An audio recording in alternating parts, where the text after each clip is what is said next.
Bonsoir chef. Bonjour. Comment ça va, tu vas bien? Très bien, et vous?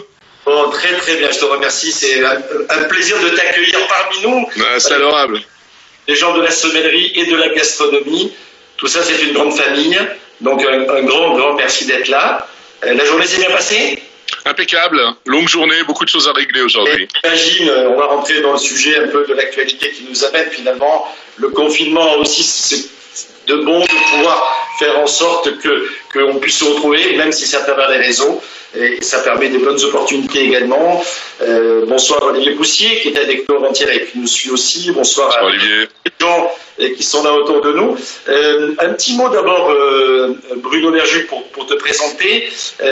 Tu es arrivé à la gastronomie par passion, dans un deuxième temps de vie. Tu as eu une autre vie professionnelle un petit peu avant. Où tu es arrivé très tôt. Comment ça s'est passé finalement? Tu es arrivé. D'abord, tu es bien né, non? Tu es né à Roanne. Oui, donc je suis arrivé à la gastronomie très très tôt, en fait, parce que je suis né à Roanne, à peu près à 300 mètres de la maison Trois Gros. Donc tu vois, finalement, en naissant, j'étais déjà finalement présenté à la belle cuisine. Et puis ensuite, j'ai beaucoup fréquenté la gastronomie bien plus tard, quand je suis revenu en France après de longues études.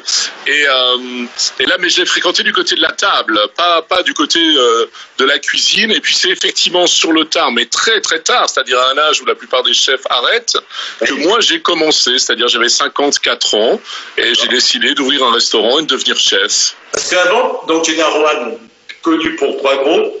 La gare de Roanne est presque aussi célèbre que la gare de Perpignan. Bah oui, c'est vrai. D'ailleurs, tu sais qu'il y a quelques années, il y a pas mal de temps maintenant, mais c'était finalement un événement assez important à Roanne. La gare de Roanne avait été repeinte en rose saumon à l'oseille.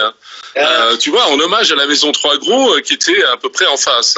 Alors maintenant ils ont déménagé, ils sont à Ouche, tout ça, et voilà. Tout ça, on parle d'un temps un peu différent, mais ça reste quand même toujours une immense maison avec une dynastie incroyable de chefs et surtout cette capacité, cette intelligence des Trois Gros dans la transmission aux enfants qui est formidable. C'est absolument clair. Toi, tu faisais quoi avant, donc, jusqu'à l'âge? Qu'est-ce que je faisais moi? Moi, j'ai fait études de médecine. Ensuite, je suis parti en Californie faire un MBA. Puis ensuite, j'ai créé une boîte et je me suis, qui a pas très bien marché, mais bon, qui m'a fait une très bonne expérience. Et puis, je suis parti en Chine, où là, j'ai commencé à faire pas mal de trading sur beaucoup de produits, beaucoup de choses, un peu médical, paramédical et beaucoup de packaging. Et donc, j'ai été le président de cette société pendant 18 ans. Je l'ai vendu en 2005. Ensuite, je suis revenu en France. J'ai pas beaucoup travaillé. J'ai passé 4 ans et demi de ma vie, presque 5 ans à lire. Tu sais, on dit toujours, à un certain âge, quand j'aurai le temps, je lirai des livres. Donc j'ai fait ça presque comme un métier. Et c'était fantastique. Et puis à force de lire, j'ai commencé à écrire des livres. Et puis à force d'écrire des livres, j'ai créé avec mon ami Alain Krugère une émission sur France Culture qui s'appelait On ne parle pas la bouche pleine, que j'ai Comment? Qui a duré un certain nombre d'années? Oui, qui a duré plein de temps. Moi, j'ai été sur l'émission pendant 4 ans. L'émission a duré 8 ans et demi. Et c'est cette émission-là qui m'a donné envie de faire un restaurant. À un moment, je me suis dit, j'ai toujours été plutôt du côté de ceux qui font que de ceux qui commentent. Et j'ai envie de faire. Et j'ai pensé que je serais plus utile, en réalité, pour planter mes graines, ma philosophie, en pratiquant la cuisine, en nourrissant, plutôt qu'en parlant du monde vu du ventre tel qu'on l'entreprenait sur Culture. Oui, donc maintenant que j'ouvre la bouteille, c'est bientôt l'heure d'apéritif. Vas-y, on y va. Je suis sûr que toi, tu as mis quelque chose au frais également pour nous, mais on va le faire découvrir à nos amis. Oui. Ton restaurant, donc, ça s'appelle Table. Oui, ça s'appelle Table. Le 8e arrondissement de Paris. Pour ceux qui connaissent un peu le quartier, c'est pas loin de la gare de Lyon. Exactement, c'est à 5 minutes, ouais. Voilà, et c'est près d'un marché que j'adore, qui est le marché d'Aligre. Absolument, qui est un marché formidable. Les producteurs du marché d'Aligre, il y en a un notamment que j'adore, qui est qui est un distributeur de fromage, un éleveur de fromage, qui est Ardouin. Oui, bien sûr. Qui est mon fournisseur aussi au bistrot du sommelier. Ah, d'accord, génial. Avoir une affinité particulière avec ce marché que tu connais bien, puisque ça coûtait chez toi. Qu'est-ce que tu fais là-bas? Comment? Quoi ta démarche là-bas au restaurant? Alors moi, je me fournis pas au marché.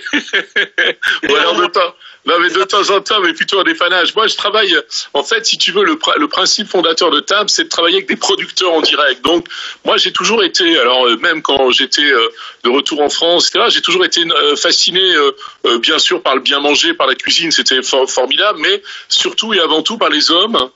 qui passaient leur vie à cultiver des légumes sur des terroirs afférents, qui se livraient à des activités de pêche dans des conditions absolument remarquables pour remonter les plus beaux poissons, qui élevaient les variétés anciennes dans des régions formidables où ça avait été un peu abandonné et qui, en le faisant, les sauvaient.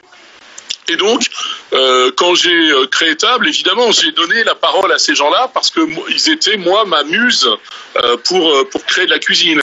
Et je considère que, je pense comme la plupart des chefs aujourd'hui, et de plus en plus, parce que cette crise Covid, on va en parler, va nous ramener à l'essentiel. Mais en tout cas, telle que la haute cuisine était entendue avant, c'est-à-dire par les grands, par Chapelle, par tous ces gens-là, elle ne pouvait pas exister évidemment sans une qualité exceptionnelle des produits, des ingrédients, mais surtout sans la qualité exceptionnelle de ceux qui cultivent, qui pêchent, qui élèvent. Et c'est ça qui, moi, me donne envie tous les jours de faire la cuisine, c'est ça qui crée mes émotions, et c'est ça qui m'entraîne à inventer ces narrations dans mes assiettes autour des produits.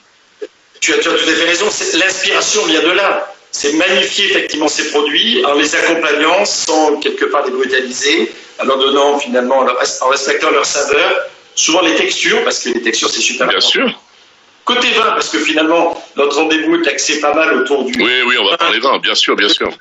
Côté vin, toi tu as une jolie carte de vin, je suppose, avec une démarche aussi particulière.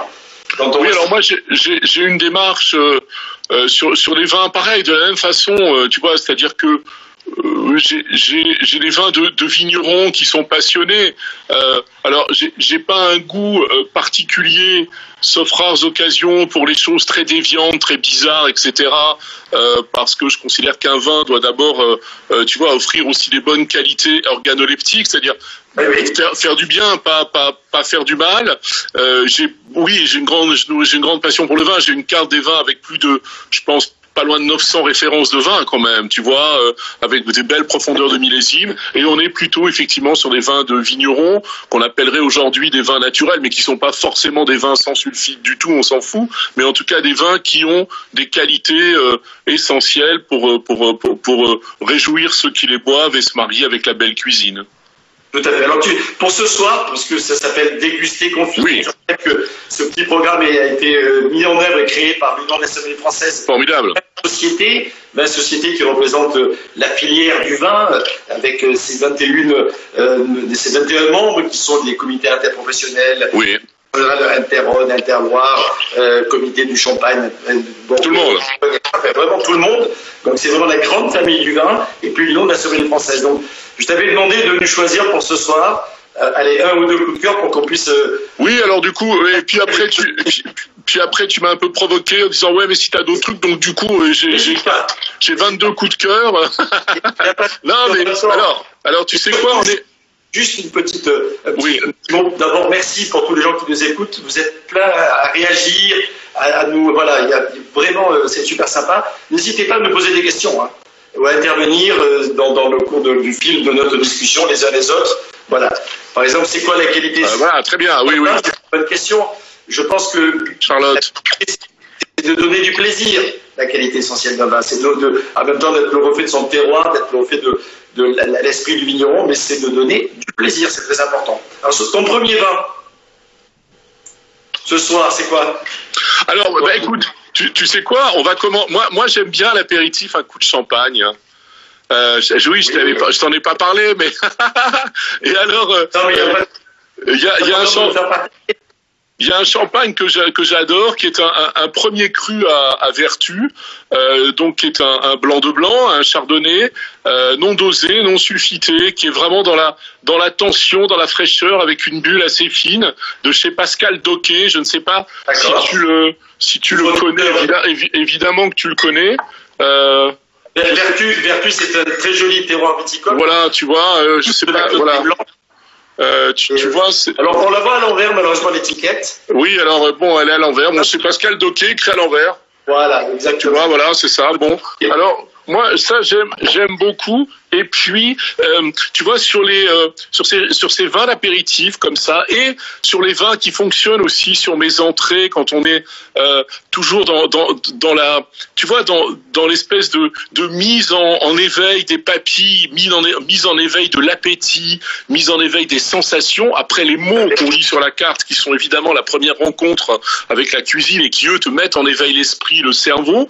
Je trouve que quand on envoie une petite séquence comme ça, soit quand on fait un menu dégustation, soit quand nos clients choisissent à la carte et on leur envoie pas des mises en bouche, mais on glisse des choses comme ça, et j'aime bien qu'on soit effectivement dans ces fraîcheurs, dans ces tensions, dans ces salinités naturelles, dans ces minéralités. Et alors, je t'avais parlé de ça parce que j'ai goûté ça et j'ai trouvé ça dingue. En ce moment, vous allez le voir à l'envers, mais c'est un chenin qui est pour moi un cépage que j'adore. C'est qu'à un moment, on parlait pas mal mardi avec Olivier. Voilà. Il y a un moment, avec mon ami Jean-François Laminière, on était les copropriétaires de Château Yvonne, tu sais, à Parnay. Donc, on avait une grande passion pour le chenin. Et donc, ça s'appelle le chenin de vie. Et c'est François Saint-Lô. Et c'est tout ce que j'aime dans le chenin. C'est-à-dire, il y a ces côtés, tu vois, de légère infusion, très citronné, très franc, très direct, très sapide, cette salinité qui vient dans la gorge, qui redonne la petite source comme ça. Et je trouve que, voilà, pour démarrer, c'est fantastique. C'est fantastique. C'est sur du calcaire, je suppose. Bien sûr, bien sûr. Toujours, ce que j'adore moi dans le chenin, c'est cette capacité à donner aussi beaucoup de plaisir et à dompter justement cette amertume noble qui donne aussi de la profondeur au vin et qui garde toujours de la fraîcheur. Exactement. Avec quel type de plat ou de légumes, puisque on est pleine saison des beaux légumes, tu servirais ce chenin par exemple? Écoute, on fait.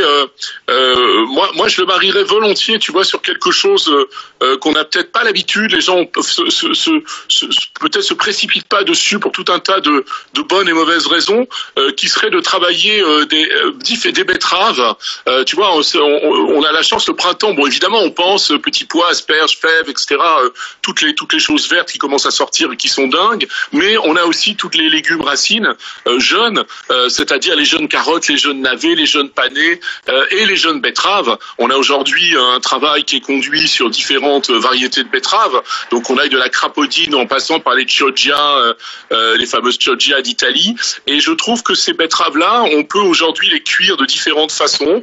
Et moi j'aime bien, chez Table, on fait une assiette comme ça, très très printanière, très légumière de betteraves, avec une mousseline de betterave rouge, avec des betteraves cuites au sel, avec des betteraves... autour de la betterave. Voilà, exactement. Et ensuite, on travaille même les feuilles, les jeunes feuilles qui sont formidables, qui peuvent être prises un peu crues en salade et d'autres sont grillées. Et je trouve qu'on a ce travail des minéralités. Tu vois, on a ce travail des salinités minérales. Et donc, un chenin là-dessus, ça repulse. Il y a un côté un peu, tu vois, assaisonnement presque. On nous redemande plus précisément le nom de cette cuvée de chenin et ton producteur. Ah oui, alors écoute, il s'appelle François Saint-Lô. François Saint-Lô, ça s'appelle Chenin de vie, voilà, et il est à Berry, 86 120 Berry, rue des Belles Caves, ça ne s'invente pas.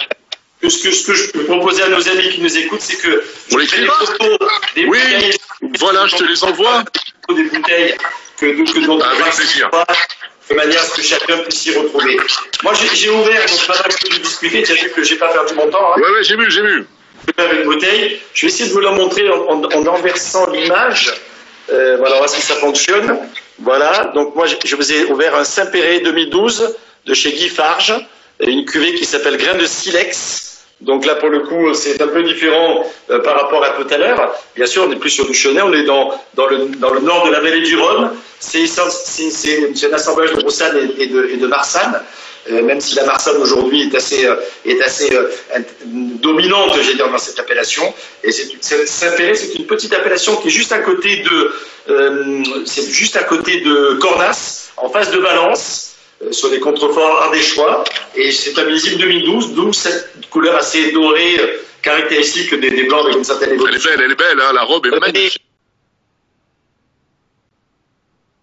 Vous pouvez pas en profiter les uns les autres, mais juste pour vous le décrire, il y a quand même beaucoup d'expressions aromatiques. On est sur les fruits mûrs du verger, le confit, un petit côté abricot très intéressant.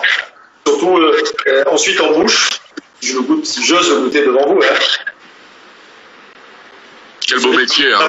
Et voilà, la gourmandise est là. C'est généreux, c'est dense. mais en même temps, c'est extrêmement intéressant. Cette salinité qui, en finale, donne de la profondeur au vin. C'est un joli vin d'apéritif, même si effectivement, on peut aussi le voir sur un plat. Tu parlais des légumes tout à l'heure. Moi, j'ai récupéré un certain nombre de petits légumes de saison, et notamment avec ce vin, j'aurais tendance à proposer un navet que je fais légèrement paner pour pouvoir récupérer un peu le pain sec que l'on peut avoir en ce moment quelque part dans la maison.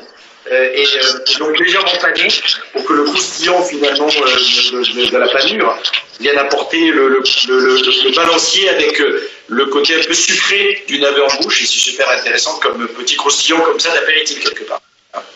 Je sais pas ce que tu en penses, chef, mais... Ah ben super, écoute, le navet, c'est magnifique.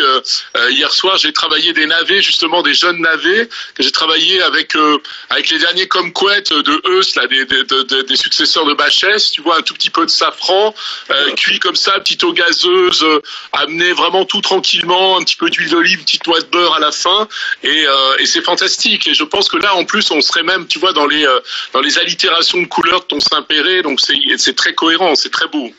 Tu m'as parlé de notre vin coup de cœur. Un autre vin coup de cœur, ouais, ben j'en ai plein. Attends, mais alors tiens, on va parler d'une petite recette. Hier soir, j'ai fait une belle poularde de Pascal Cosnet que j'ai démontée, roulée, tu vois, avec de la menthe sauvage qu'on m'avait envoyé, un peu de gingembre, encore des agrumes parce qu'on avait un peu d'agrumes, et j'ai cuit ça au four, mais très rapidement, tu vois, poularde désossée. J'ai mis 15 minutes très chaud à 250 degrés. Après, on coupe le four, on laisse ça dedans, et puis quand on a faim, on mange. Et alors, j'ai servi avec ça un vin formidable. Vous voyez, bon, vous allez lire à l'envers encore, parce que moi je sais pas faire la manip, mais c'est les Barieux de Jean-Yves Perron, évidemment, on est en Savoie, tu vois, en 2014, et là on avait un accord aussi magnifique sur ces légers oxydatifs comme ça, mais très fondus. D'accord, donc on n'a pas vu complètement la bouteille, mais c'est sur quel cépage de Savoie? Alors, les Barieux, je veux pas te dire c'est un blanc de bêtises, c'est un blanc, absolument. L'appellation, c'est Savoie tout court? Oui, on est en Savoie, et je pense...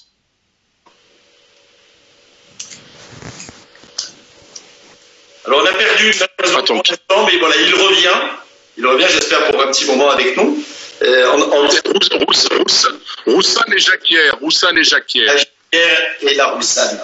Jacquière et Roussanne, tu vois, en Savoie. Voilà. Et puis voilà. Et puis de quoi on peut parler? Bah après, tiens, toi, tu étais en Rhône. Là, on peut descendre un petit peu. Tu sais que moi, j'aime beaucoup parce que je le connais depuis très longtemps. Les vins d'Éric Pfifferling et notamment ces Tavel que je trouve toujours absolument superbes, tu vois, sur le côté sableux, et que j'aime marier aussi avec les grandes volailles. Moi, j'adore la volaille, hein, donc voilà, j'ai parlé tout le temps de volaille, de pintade, d'oiseaux, quoi. J'adore ça, c'est une cuisine qui me touche. Et évidemment, on travaille que des variétés anciennes, et voilà, je pensais à ça, et c'est formidable. Ou par exemple dans le même esprit, l'amalgame des Sénats, tu vois, des choses comme ça, je sais pas, c'est vivant, c'est le printemps, tu es heureux, quoi. Juste une petite question sur le savoir, comme de réaction. Je rappelle effectivement que la Jacquière, bien entendu, le Roussanne plus compliqué, peut-être la Roussette de Savoie. Même si on peut avoir effectivement un peu dans quelques oui, tu as raison, oui, parce que la Roussanne, on est évidemment plutôt en Côte-du-Rhône, c'est septentrional, mais en réalité, oui, c'est quand même de la Roussanne, donc je pense qu'il a dû en planter, tout simplement. Oui, il doit y avoir. Alors, j'ai fait moi un rouge. Oui. Je vais montrer pour nos amis, donc on va faire un tour dans le bord de mai. Et pour le plat de ce soir, donc Côte de Vallon, Saint-Émilion Grand Cru dans l'usine 2000. Voilà le vin que j'ai. Très beau millésime, là. C'est pas trop le vin d'apéritif, hein. Mais en tout cas, c'est un joli vin. L'idéal, ça serait de mettre en carafe maintenant pour en profiter tout à l'heure. Ouais, parce qu'il y a d'avoir un gros jus, là, hein. C'est vraiment. Voilà. Ouais. C'est 20 ans, c'est un emballage 20 ans, hein. Donc 2000, c'est un joli millésime, effectivement. Oui. Et à Bordeaux, on trotte, mais dans pas mal de régions, finalement, c'était opportun que ce soit bon en plus de 2000. pour la symbolique de l'année. École de Valo, c'est un très joli vin avec beaucoup de densité, beaucoup d'extraction. 20 ans, il a encore, vous voyez la couleur, hein, ça revient à plus superbe, dégradé, il marquait un petit peu le temps, mais juste, finalement, assez peu évolué. Et prêt à boire, là, parfait, là, c'est ça, hein? C'est génial, parce qu'on a du noir, on a des épices, on a une fumée légèrement larguée, tout ça, c'est vraiment très intéressant. Et avant aujourd'hui, on en bouche, on a la suavité et l'intensité du cépage Merlot, avec un petit complément de Cabernet derrière. C'est un joli vin. C'est un joli vin pour un joli vin, une belle viande, que ce soit un petit rôti au four, un petit rôti, il reste un peu d'agneau encore, je pense que ça nous fait bien le faire également. Superbe. Le restaurant, donc, pour l'instant, c'est fermé. Ouais, c'est fermé, là. Comme activité. Hein, excuse-moi, je ne t'ai pas entendu. je disais qu'il y a un petit grésillement de gérer. Est-ce que tes activités actuelles sont malheureusement coincées par rapport à la fermeture? Comment tu occupes ton temps finalement dans ce confinement? Bah écoute, c'est assez dingue parce qu'évidemment les 2 premières semaines durent une éternité. Donc tu te dis mais comment je vais faire? Et là les semaines s'enquillent à une vitesse de dingue. Tu vois, on est déjà presque en fin de semaine et je ne sais même pas ce qui s'est passé. Les journées vont à une vitesse folle. Je fais beaucoup de choses. J'essaie d'être très actif, évidemment, à la fois un peu politiquement pour faire en sorte que les restaurants soient pas complètement oubliés. Et là, on progresse vite maintenant et on progresse vraiment bien. C'est pas terminé, on est au milieu du gué, mais honnêtement, tout le monde est mobilisé. À Bercy, ils sont très concernés aujourd'hui. Moi, je suis en lien avec eux presque quotidiennement, donc j'ai la chance d'avoir noué de grandes amitiés avant cette crise avec des gens importants, et ils m'écoutent et ils sont concernés et ils ont envie qu'on s'en sorte tous, et évidemment qu'on laisse pas des pans entiers de cette économie qui emploie tant. Et de gens jeunes et de gens compétents qui ont envie, motivés, etc., et qu'on laisse personne sur le carreau. Donc ça, c'est fantastique. Il y a quand même eu des choses formidables de fait. Il faut quand même considérer qu'on est un des seuls pays où la prise en charge des salaires de nos collaborateurs est faite. Vous avez entendu hier Gérald Darmanin annonçait que les charges n'étaient pas repoussées mais étaient supprimées, et ça va continuer dans ce sens-là pour essayer de nous remettre à flot de façon à ce que on dise ben voilà, cette année on aura fait un exercice sur 6 mois, bon ben c'est pas, voilà, c'est comme ça, mais en tout cas on sera pas en dépôt de bilan parce que on va recréer les conditions de redémarrer comme si finalement on avait été gelé pendant 6 mois et puis on redémarre et on fait autre chose sans trop de casse. En même temps, je pense qu'il faut être moteur aussi pour motiver tout le monde. C'est-à-dire, moi j'ai la chance d'avoir chez TAB des équipes extraordinaires, c'est-à-dire qu'ils sont tous motivés, ils ont tous envie de travailler.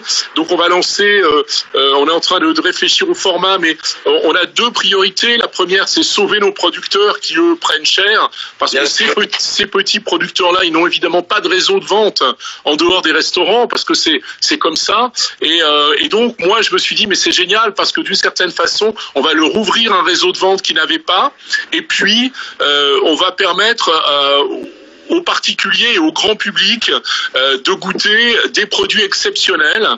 Donc on est en train de monter un système de distribution assez sophistiqué pour pouvoir en faire profiter tout le monde. Mais comme je suis un restaurant et que j'ai un ADN particulier, donc on va faire des paniers dans lesquels il y aura aussi, un peu comme dans les Fortune Cookies, des recettes qui seront pas toujours les mêmes, et où on pourra y voir que il y a 40 façons de travailler des légumes, autant de travailler des poissons, des viandes et des volailles anciennes. Donc on est en train de mettre ça en place, qui remobilise aussi l'activité de table en roulement, en respectant évidemment toutes les consignes de sécurité. Enfin, tu sais comme moi qu'on est nous les champions de l'hygiène et de la sécurité dans nos restaurants, parce qu'on la pratique avant et ni pandémie, c'est notre quotidien. Voilà, tout est désinfecté, nettoyé, le respect de la chaîne, etc., etc. Donc on est très on est très fort là-dessus. Et puis du coup, on va se remettre.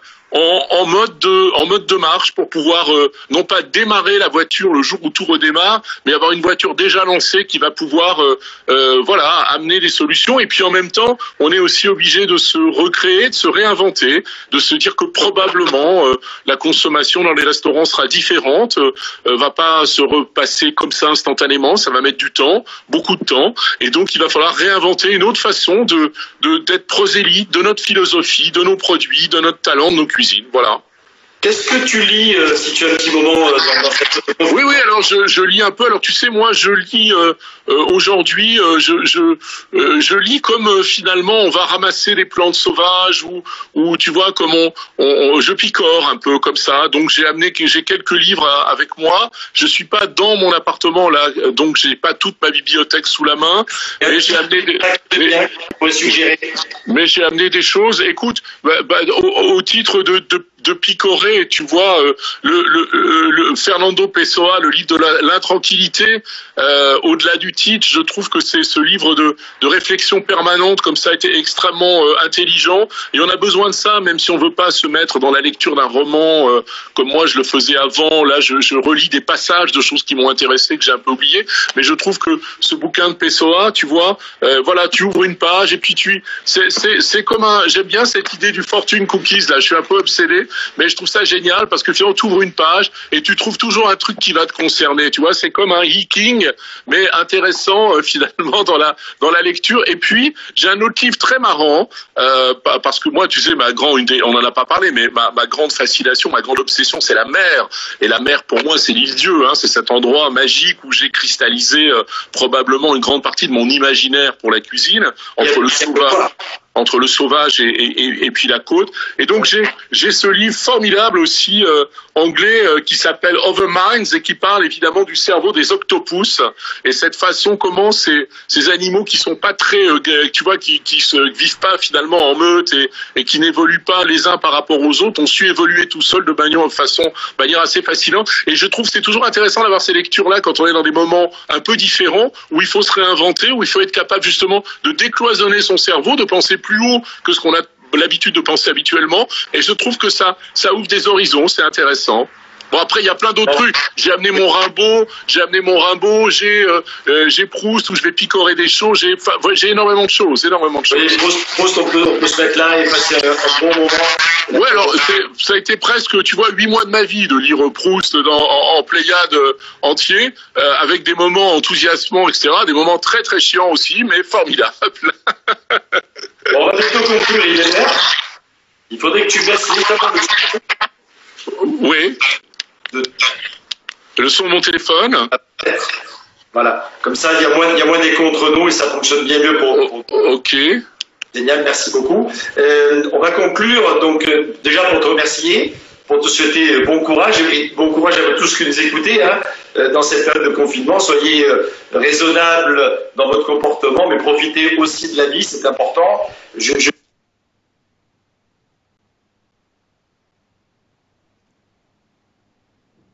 Je lisais d'ailleurs un petit mot que j'ai trouvé sur ton site internet du restaurant.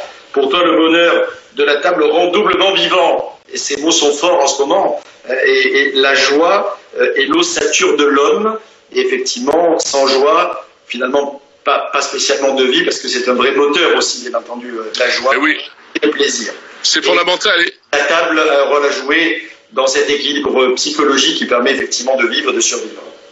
Nos métiers, c'est réenchanter le monde, tu le sais bien.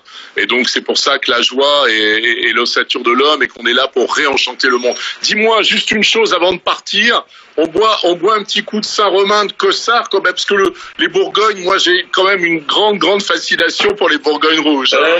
J'imagine. Le boire dans toute sa beauté et sa